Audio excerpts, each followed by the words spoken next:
Wrong thinking produces inharmony in our body, which in turn produces sickness. Our bodies sometimes are instantly re-harmonized while in the silence. In the silence, our minds become passive, open, free, and loving, at which time the infinite master of harmony touches the mental chords of our being and we are well. Just as the piano can be tuned, so can the mind. Man's body is made up of 12 octaves, the same as in music. All matter is music. All matter is composed of 12 octaves. Wrong thinking produces inharmony in some of the octaves in our body. Right thinking tunes these organs, puts them back into their normal condition. Boys have their little steel magnets by which they pick up small pieces of steel, pins, and so forth. When overworked, these magnets no longer attract. Then the boys take their magnets, have them rubbed against strong magnets or remagnetized with an electric current, and their power is quickly restored. So with our bodies. Mind is the re-electrifier and re-harmonizer of the octaves into all harmony. Right thinking, therefore, is the most important thing in life. As a man thinketh in his heart, so is he. Just as a tuning fork near a piano will respond with a vibration when a key of the same pitch is struck on the piano nearby, so likewise do the bodies of men respond to proper stimulus and become in tune. By right thinking, man can re-harmonize himself, can achieve health, success, and prosperity. To enter the silence, one must first establish perfect relaxation in mind and body. Then, as the consciousness is brought from one part of the body to another, the tuning takes place. If the leader in the silence should be intoning, there will be many in the audience who will feel tinkling sensations, vibrations, and are often instantly healed. They have been instantly re-harmonized. Sometimes it may take several intonings in the silence for a complete healing. Should you have a violent vibration, feel no fear, but thank God for your healing, because the more violent the vibration, perhaps the worse has been your condition, and the more surely has the re-harmony begun. Some people will feel this vibration for hours, even days, throughout which there is always healing. Others may not feel the vibration at all. Yet if there has been any inharmony in the bodily organs, these organs are unconscious to the conscious intoning reharmonization. Many people who have been healed of divers and many malignant diseases were at no time conscious of any vibration. Never be discouraged if you feel no sensation. If you do feel a vibration, know that you are susceptible and on the high road to a healing demonstration. The one intoning may or may not be feeling vibrations. Religion is the life of God in the soul of man. The silence is the medium by which the life of God and the soul of man are brought into at-one-ment. The silence is a medium by which man comes in a closer touch with the infinite, a medium by which man becomes conscious of his nearness to the infinite. The silence is the meeting place where man's spirit links with God's spirit, where spirit meets spirit and the marvel of his grace never ceases. The silence is another way of praying, which is another way of concentration.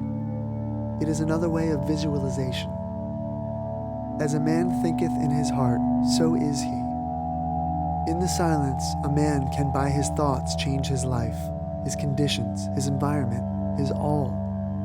By right thinking, man becomes harmonious. A harmonious man in tune with the infinite is on the king's highway to health, success, abundance, prosperity, happiness, love, and peace. By means of wrong thinking, our minds are put out of harmony with the great infinite Spirit of God. As a man thinketh in his heart, so is he. When wrong thinking becomes right thinking, then man's right relationship to God is restored. He becomes an open channel for the influx of the Spirit, so that whatever demonstration he may desire, he may have.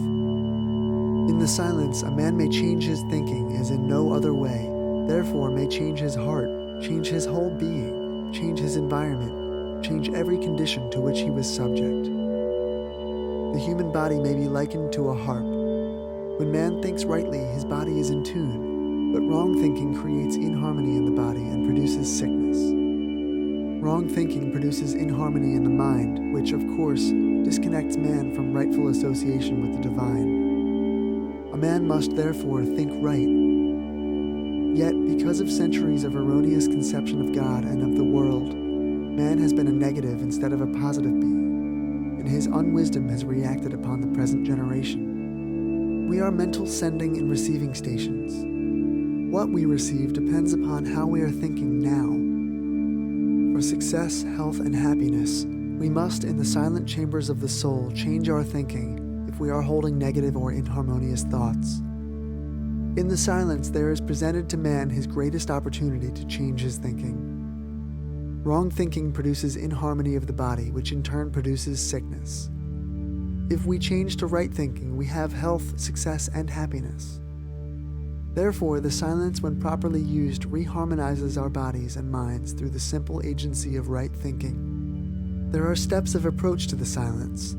Stillness is one thing, and the silence is another. One may quiet himself physically and not be still, and he may be still without entering the silence. When one becomes physically and mentally at rest, he is apt to become receptive to psychic influences. When these are not desired, it is advisable to protect oneself while mentally negative. One may affirm his oneness with God, his being surrounded and protected by the divine goodness, and may symbolize this by enveloping himself in thought with the white light of love or the mellowed tints of sunshine. With the senses calmed and unresponsive to the slower vibrations, but responsive to the quicker ones, a peace and calm pervade one's mind, and it becomes consciously receptive to higher vibrations of vital energy. Immune from the lesser harmonies, one opens himself to the greater ones, which are always seeking avenues of expression. With the greater influx of the one life, a sense of power steals over one and he becomes conscious of increased vigor and vitality. In relinquishing specific thoughts, one opens inwardly rather than outwardly, and becomes receptive to subconscious impressions that are directed by his conscious affirmation of fundamental truth. The subconscious responds by returning to the conscious the logical sequences of the truths that have been consciously impressed upon it. The subconscious follows the lead given to it by the conscious affirmations of truth, and it brings back the consciousness of those truths in their various ramifications.